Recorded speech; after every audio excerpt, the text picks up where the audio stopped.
Hello everyone, how are you doing? This is Daryl Guberman. I am the CEO of Guberman PMC LLC, a quality consulting firm here in Connecticut. We travel all over assisting companies in manufacturing quality and also ISO certification, all derivatives. My experience brings me to bear with this title of the video because my background is aerospace, medical implants, medical materials, printing, and plastic distribution, where we dealt with all industries. I know you hear that a lot, but for those people who haven't seen me yet, I just want to give the introduction. This video today is QA expert Daryl Guberman exposes U.S. military can't fix own $1.7 trillion jet, government watchdog says, and we're an authority when it comes to Lockheed Martin. We've had dealings with Lockheed Martin's management, as a matter of fact, and let's go ahead. And you will see as this unravels. We have some congressmen and senators who came out of Washington.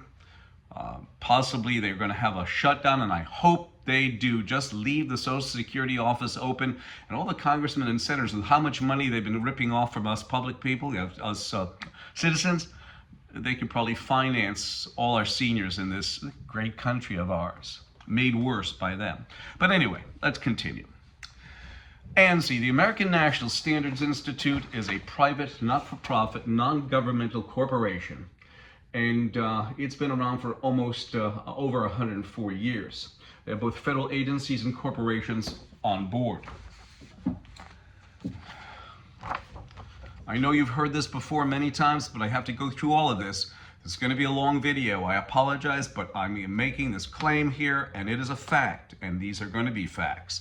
Randy Doherty in 2015 was the vice president of ANAB, the American National Crediting Board, and he was also the chairman and principal on the IAF Tax Report, International Accreditation Forum Incorporated in Delaware. The IAF is a repository for all national and international accreditation bodies. ANSI and ANAB are underwriters for the International Accreditation Forum and also the International Laboratory Accreditation Cooperation out of Australia.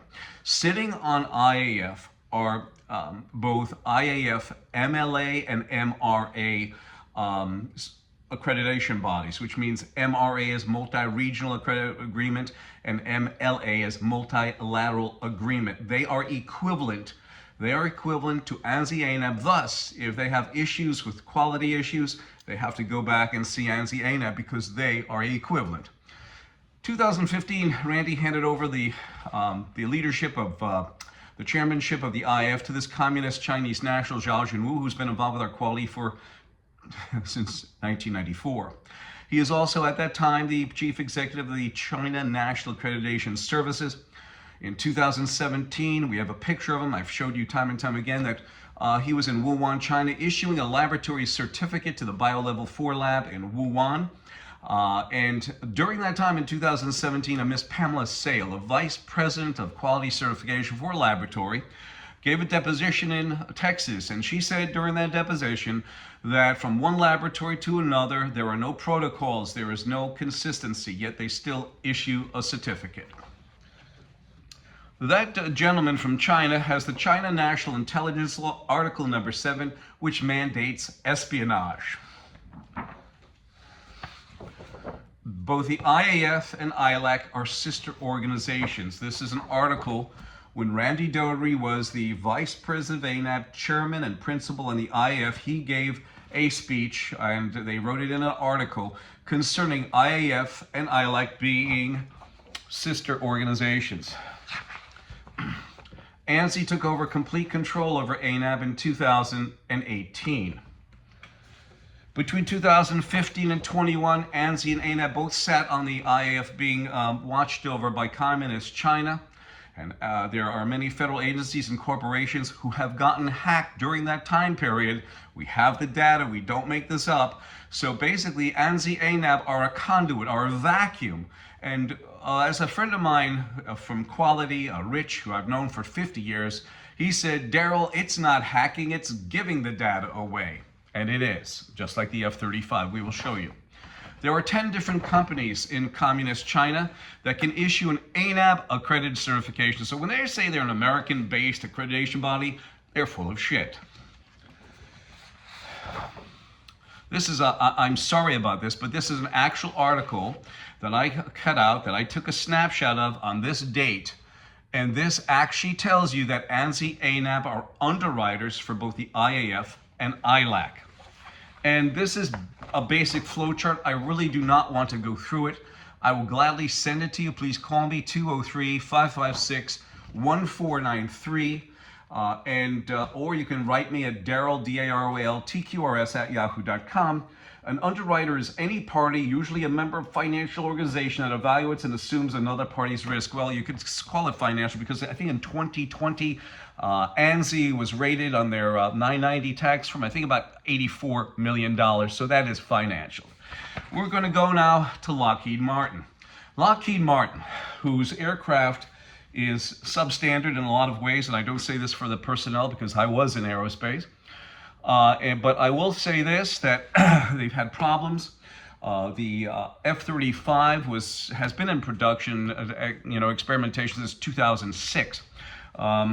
In 2009, Lockheed Martin got hacked by China, taking the F-35 blueprints. 2009. In 2012, a division, and they sit on ANSI's board, and at that time they were also sitting on the IAF, right over by, well, 2009 they weren't. Yes, they were in 2009. They were sitting there, I apologize, they were sitting there for a while, 2011, I think. So 2 years after they got hacked, they jumped on board and China was still watching over them. I apologize for that fact. We have that data. And Lockheed Martin got hacked in 2009. A division of United Technologies at the time, Sikorsky Aircraft, got hacked by China in 2012. And they too also sit on ANSI's board. Now I think it's Raytheon. This is an actual report both for Pratt & Whitney engines that supply a thrust to the F-35 and also the F-35 itself. This was from the government, U.S. Department of Defense, basically the government report on inspection, and this is from the Inspector General. There were 719 rejections. This is 2013, 7 years after it was in production, and 100 plus will cause loss of aircraft and loss of life. Rejections out of the 719. On the engines themselves, Pratt & Whitney, there were 61 rejections, 30 plus would cause loss of aircraft and loss of pilot. Now this was in the report for both the engine and the aircraft. And they sit on ANSI's board. They sit right over by the accreditation body that they have on their supplier portal as well, ANSI ANAP. The F-35 program do not sufficiently implement or flow down technical and quality management system requirements to provide for the fielding and non-conforming hardware and software. This adversely affects aircraft performance, reliability, maintainability, ultimately program cost.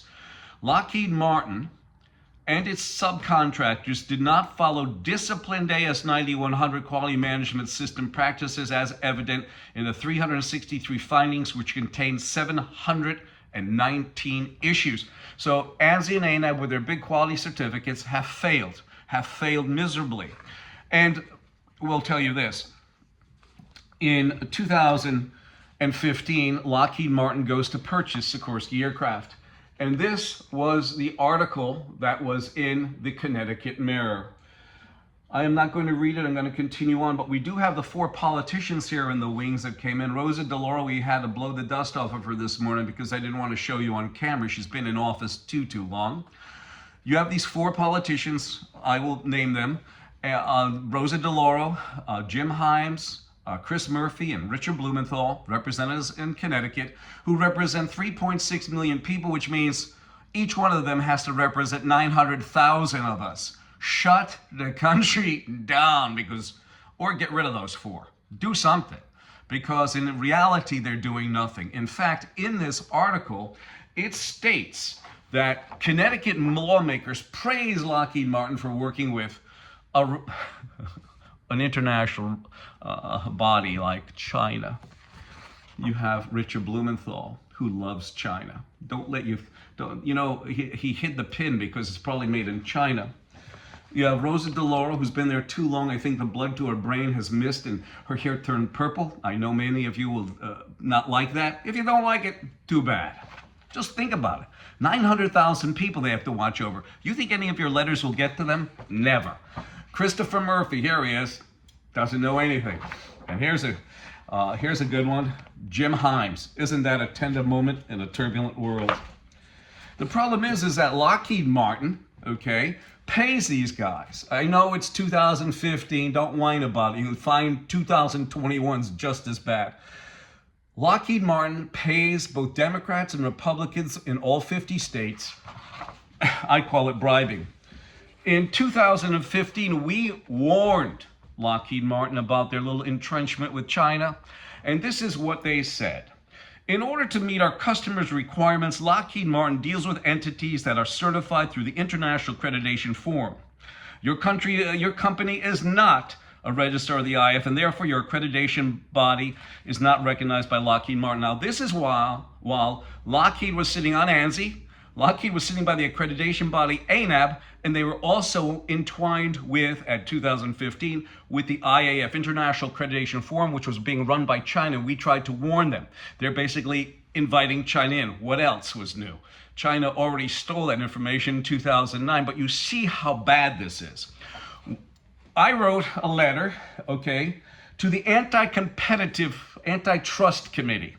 The Antitrust Committee, made up of, at that time, Mike Lee, who is this guy?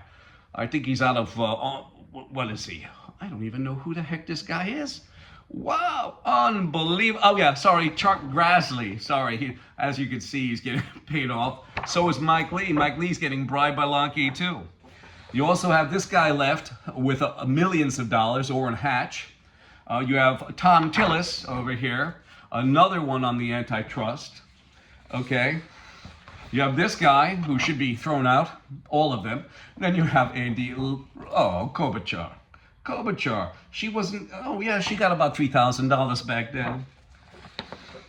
Then you have this guy, look at him, oh my goodness. Yes, Patrick Leahy, and then you have Cory Ripoff Booker from New Jersey. Yes, they were on the antitrust, and we sent certified letters to them. We got the green card request, but they never responded. What did I tell you about? We have it bad here in Connecticut. 900,000 people. Each one of those representatives watch over 3.6 million people. They can't even answer that. They're smoking cigars and on their golf carts. And here you go. The problem is that you have Lockheed Martin, you have the Federal Trade Commission, you have the FBI all sitting together on ANSI's board. Oh, sorry, here's Richard Blumenthal too. Nice. So people ask, they said, Daryl, how do you know? How do you know that Lockheed Martin and Sikorsky got hacked? Well, here you go, business owners. Sometimes in articles they say that J-31 is a copy of the F-35, sometimes J-20. From what I've been gathering, from what I've been reading, there's going to be an article down below that states that the J-31 or J-20 is faster and more maneuverable than the F-35. You also have the Black Hawk. The Z-20 is an exact copy, so they did take it. And here they are. They sit, and let's see if they have a date here. Yes. The IAQG was adopted in 2011, but they were on there way before, so I would assume that so was Lockheed Martin, because Lockheed Martin is a member of the IAQG, the International Aerospace Quality Group, and also they're part of the IAQG, and IAQG was sitting on ANSI, I think, yes, ANSI ANAB as well. We're going to come up to that. IAQG does sit on ANSI. You have Boeing sitting on ANSI board. Now here's the IAQG. The IAQG is funny because they are the masters of the online aerospace supplier information systems. That's where all the aerospace companies can type in and find out if you're ANAB, ANSI, AS9100 certified, which is for aerospace. In 2003, a collaboration between ANSI ANAB and the IAQG came out with a heads up 22. This is on page 2, 4.2 and 4.3, and I want you to listen. Is this about integrity? Is this about quality? You tell me. An AS9 4.2, an AS9100 organization does not have an option to be excluded from the OASIS database. 4.3, an AS9100 certified organization refuses, if they refuse to be entered into the OASIS database, for example, refuses to pay fees, database fees, their AS91 certification will be revoked by the certification body or the accreditation body.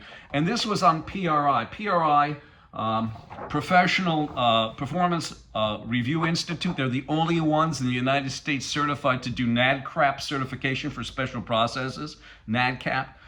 If any aerospace certified supplier refuses to be part of the OASIS or refuses to be set up in the OASIS administrative certification bodies are required by the IAQG to revoke the certificate. Does that sound like quality to you? Then you have the Society for Automotive Engineers. They handle all the aerospace quality documents. Then you have the Department of Defense, who signs off contracts and appropriations like they did in 2012 and 13. They signed a waiver so that China could build specialized magnets for the landing gear doors and computer systems inside the F-35. And then all of a sudden in 2023, one of these guys came up and said, hold on, they have parts, they have Chinese parts inside the F-35. What do you want? The Department of Defense signed off the waiver during the Obama administration. Oh yeah, the Department of Transportation. Federal Trade Commission, I got a hold of them too, and Mr. Alan Friedman during this whole antitrust thing that we tried to do, because we wanted to bring it to light. I didn't give a damn if Lockheed Martin recognized us or not. In fact, they do, because there's many of my customers, okay, who are supplying materials, unlike AOG Technics, who supply materials to both GE and Seraphim that make the CFM engine, the 56, the CFM 56. So you have the Federal Trade, and we got in touch with Alan Friedman, and you know what he said? Daryl, we have to handle 10,000 complaints a week. That's what he said, and it was something he'd probably say right now if he's still there. He'd probably say, that's not true. Of course you're going to say. Now here we go. Homeland Security, yes? Homeland Security sits on ANSI's board. By the way, I showed you that picture of Randy and Zhao Jinwu.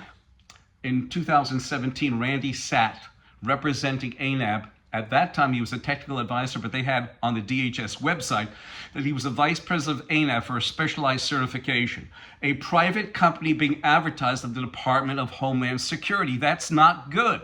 That's like having Walmart on the FBI website. That's basically what it's like. I thought that was against the law, but now I guess anything goes. But the funny thing is we have a guy, his name is Phil Masterson. He's an ANSI member. He gets his salary from the federal government, and he also gets $262,814 from ANSI. And that's their way into the government. They say, we're non-governmental. Well, here's a government guy, and he's getting paid very royally. In fact, they called it at the time royalty payments, which means it could be taxed, may not be taxed. Unbelievable.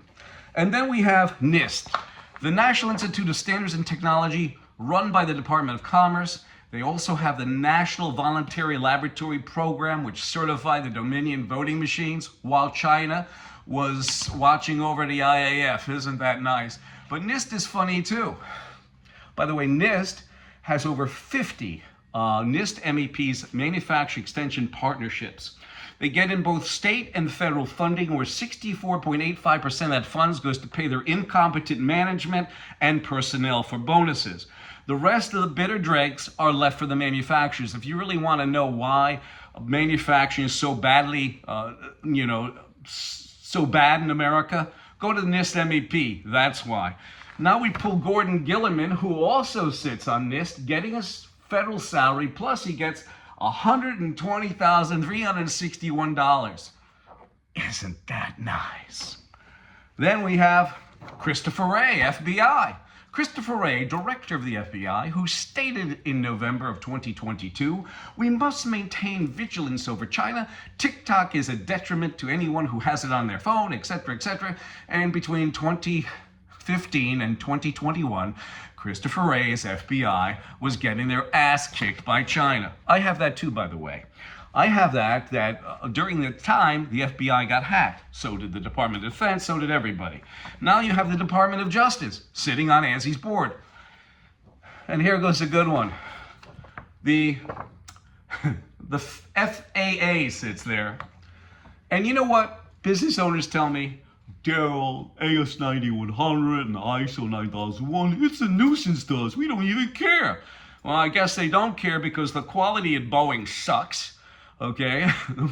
Quality at Boeing is terrible. In fact, Boeing fudged documentation and they sit on ANSI's board, as I showed you.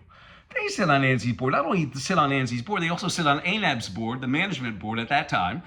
And they sit on the board of management that can grant, suspend, and withdraw certification. So basically, these people always say this to me. This is the buzzword in manufacturing.